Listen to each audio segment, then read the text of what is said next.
Ukraine's president says a new round of talks on ending the conflict will be held over the weekend in Abu Dhabi. And he suggested it was Russia's lack of commitment to peace that is the main sticking point.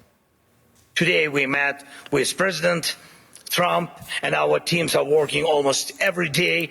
It's not simple.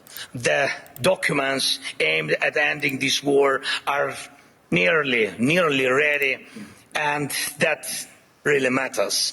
Ukraine is working with full honesty and determination, and that brings results, and Russia must become ready too.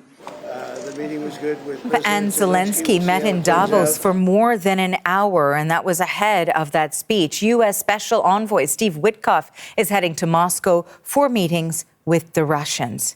So for more on all of this, we want to bring in our Briar Stewart. She's tracking this story for us and, of course, has a unique expertise with what is happening on the ground here. So, Briar, the U.S. push for a peace deal on Ukraine has been overshadowed in recent weeks. As you listened to Volodymyr Zelenskyy make this Davos address, does it give us any sense of where things stand with the potential for a peace deal? He used the term, feels like we're in the last mile.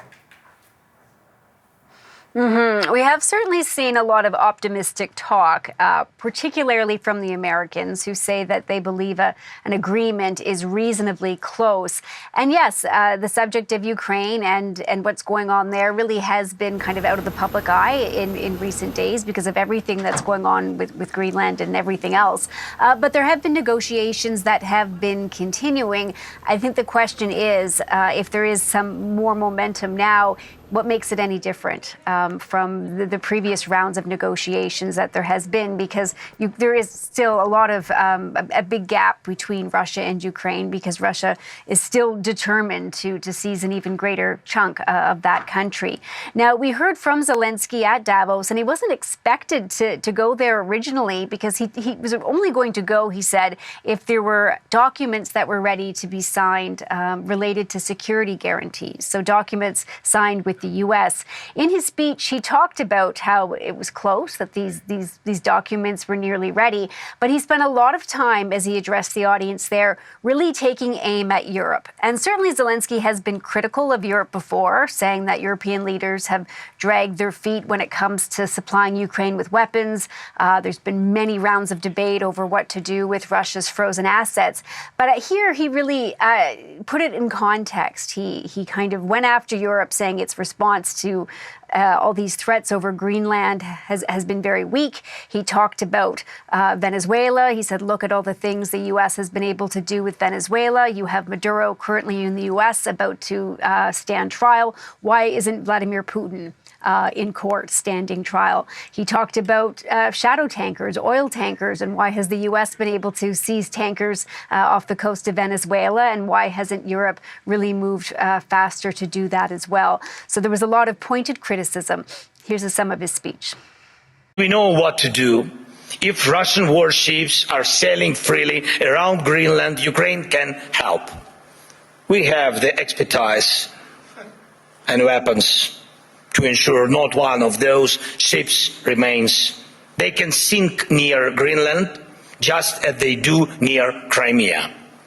No problem, we have the tools and we have people. For us, the sea is not the first line of defense, so we can take actions, and we know how to fight there if we were asked and if Ukraine were in NATO.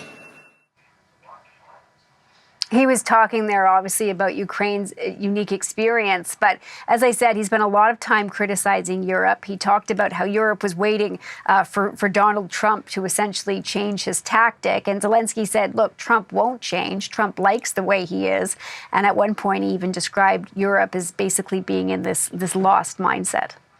Of course, we'll be watching this weekend closely to see how the potential for these meetings go, when we're expecting to see these leaders gather together in what we heard Zelenskyy characterize as the last mile, potentially here.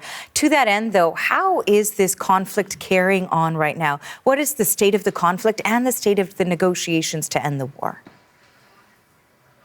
Well, obviously, I mean, there's still this very large, sprawling front line, and Russia has made some incremental gains in the eastern part of the country, but there hasn't really been a ton of movement. Over the last couple of days, Trump has thrown out some numbers of the high death toll in recent months. He said that 30,000 soldiers were killed last month alone. It's not at all clear where this number is coming from, and certainly Russia and Ukraine haven't verified it. And the situation in the cities is very difficult too, because Russia has continued to attack Ukraine's energy grid.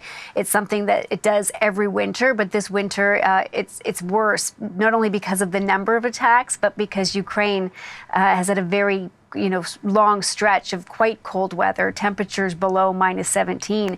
And right now you have 3,000 apartment buildings in the capital in Kyiv without heat. So it's a very big issue and something that people have been dealing with for days. In terms of the negotiations, Stephen Witkoff, the U.S. Special Envoy, is headed to Moscow along with Jared Kushner.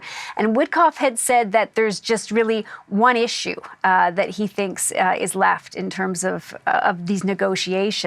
I think it's hard to imagine that there is just one issue that's still in dispute, but it likely has to do with territorial concessions and the fact that Russia wants an even greater part of Ukraine. It wants cities in Donetsk that it hasn't been able to seize, and Ukraine has said it will not agree to this. So that's why it's very difficult to imagine just how close these two sides are.